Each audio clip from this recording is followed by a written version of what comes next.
Hello, everybody. Hello, parents. Hello, students. Welcome to Curriculum Night. My name is Miss Young, and I am the science teacher for the Thoroughbreds team, and I want to welcome you to our virtual Curriculum Night. Just a little bit of information about me. I am a Georgia girl. I graduated from the University of Georgia. I've also graduated from Wingate University with a master's in ed leadership, and I'm also a national board certified teacher. I've been teaching here at Robinson, either seventh grade science or eighth grade science, since the school opened. So we have three teams on the eighth grade hallway. The name of our team are Thoroughbreds because we believe that thoroughbred horses, these horses are very smart, they're highly intelligent, they are easily trainable, they can be taught to do lots of tricks and can learn lots of skills. And those are the goals that we have for the eighth graders. We want them to learn new skills.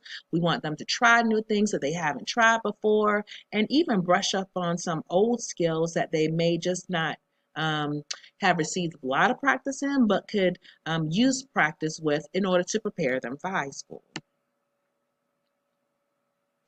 The eighth grade curriculum is very exciting.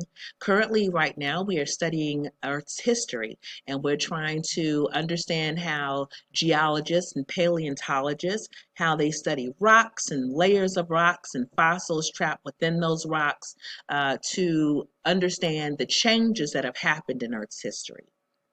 Our very first major test is coming up very soon. It's coming up next week. It's going to be Monday for my A-Day students and Tuesday for my B-Day students. With each major test, the students will receive a study guide. So look for this study guide to help your students prepare. But this is just the first major unit that we're going to study this year. We'll study Earth's waters. We're going to study evolution and change over time, microbiology and disease, ecosystems, matter, and energy resources. So we have a very exciting curriculum for our eighth grade students. I also want to let you know that all ninth graders, well, most ninth graders will take Earth's history in the ninth grade. Some students will opt to take biology in the ninth grade, which will set them up for an AP Earth's history course, but all students in North Carolina must take an Earth's history course in high school as a requirement for graduation. So we'll be using Canvas this year. We used Canvas a lot last year, so you may be familiar with it. We'll use Canvas as our learning management system. We will use Canvas in the classroom. This will also be accessible to the students at home. If your student is ever absent from class, the first stop to figure out what was missed on that day would be to go into Canvas because that's where they're going to find important announcements and the classwork from that day and notes and presentations. And this is where I will also deliver tests and quizzes. So Canvas is our primary learning management system, but your students can always email me, and so can you. You can always email me if you have a question.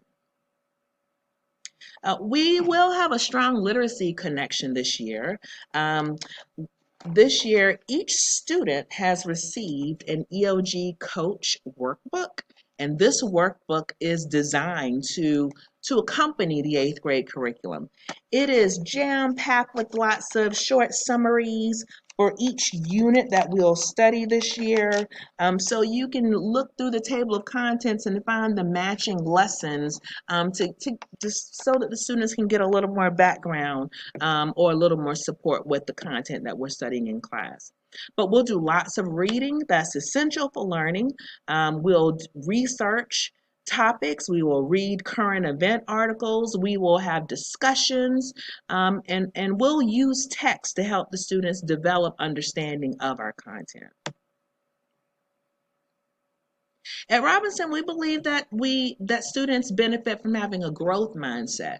If I look at the student in the right corner, you see that, some of the thoughts that a student with a growth mindset would say are, that they can improve, that mistakes help them learn, that they are inspired by people who succeed.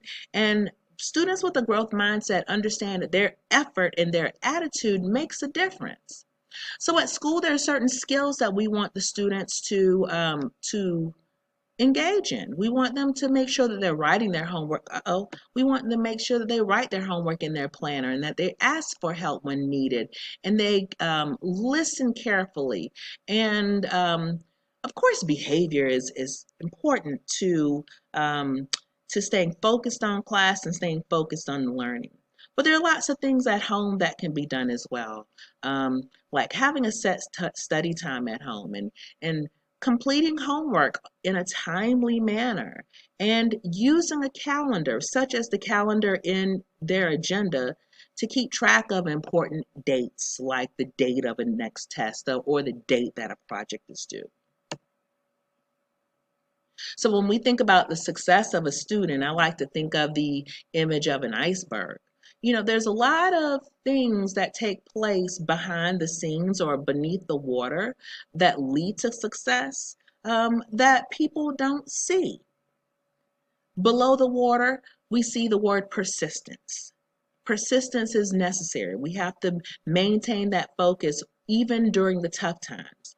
And sometimes we might have to sacrifice something. We may have to give up something in order to get something that we would like to have. You may not be able to do every single after school activity because you need some time to work on your schoolwork. And hard work and dedication and good habits, all those are important to experiencing success. So at Robinson, we believe that students can learn from their mistakes. So when we look at the grading procedures, we like to think of a mastery learning approach. And this applies to those formal perform assignments, those major tests. Now, students aren't allowed to make up and redo every single assignment that they may fumble on, but for perform tests that are 50% of their grade, we certainly want to give those students a chance to recover from their missteps. So if a student performs below below the level that they accept for themselves, in order to take a test a second time, they need to fill out a request for a retest, and I will show them that retest once we get to that point in the year. And they will be responsible for completing and handing in 3 activities in order to recover from missed learning. Some of the options include a test autopsy. In the past, you may have called this a test correction sheet, but this gives the students a chance to go through a test and to review questions that they missed. And they can do this independently or with a friend, or they can schedule a tutoring time to work with me, and I can help them with the test autopsy. For all of our major tests, like I said, every student will receive a study guide. So in order to take a test a second time, the students must complete a study guide. And by complete, there will be questions to help the students understand the types of material that will be covered on the test. And another activity that a student could choose to do is to maybe develop a Quizlet. Quizlet is an online tool. It's great for vocabulary. Science is a very heavy, a vocabulary heavy course. So just spending some time working through vocabulary can certainly be a benefit to them. So before taking a second version of a test, students have to complete some review activities in order to recover missed learning, and then they will be allowed to take a retest, and that retest will completely replace the original grade. Or in some cases, a student may not perform at a higher level. Their score may, in fact, go down. I will save the highest of the grades. So students are allowed the opportunity to retest on those perform assignments that are 50% of the student's average. Sometimes a student is absent from class.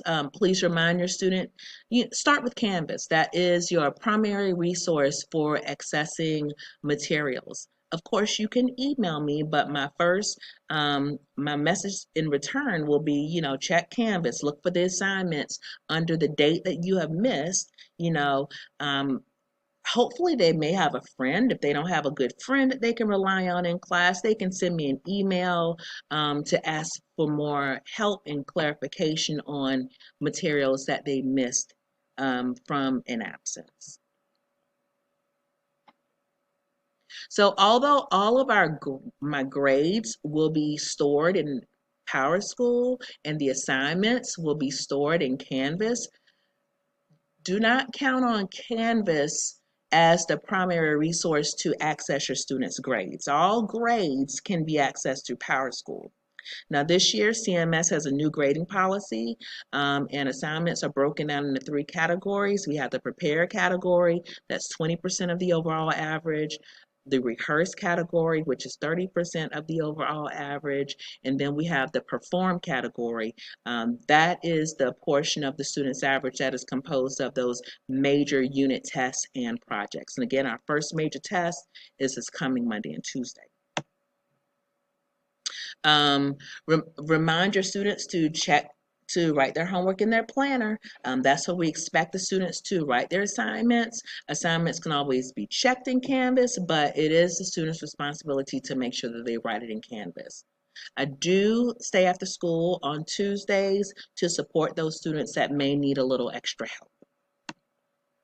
So don't panic. We want all the students to be successful. I want your students to be successful. If you have questions, please send me a quick email or a long email if it happens to be so, and I'll get back with you in about 24 hours. Give me some time to reply. Sometimes you might need to discuss something with our school counselor. The 8th grade counselor is Ms. Behrman. But please, we understand that we want all the students to be successful. So if you have any questions or concerns, you want to fill out the Google form where you found this video. Send me your questions. I'll get back with you by the end of the week. And I hope you enjoyed this presentation, and I hope you have a wonderful evening. Thank you.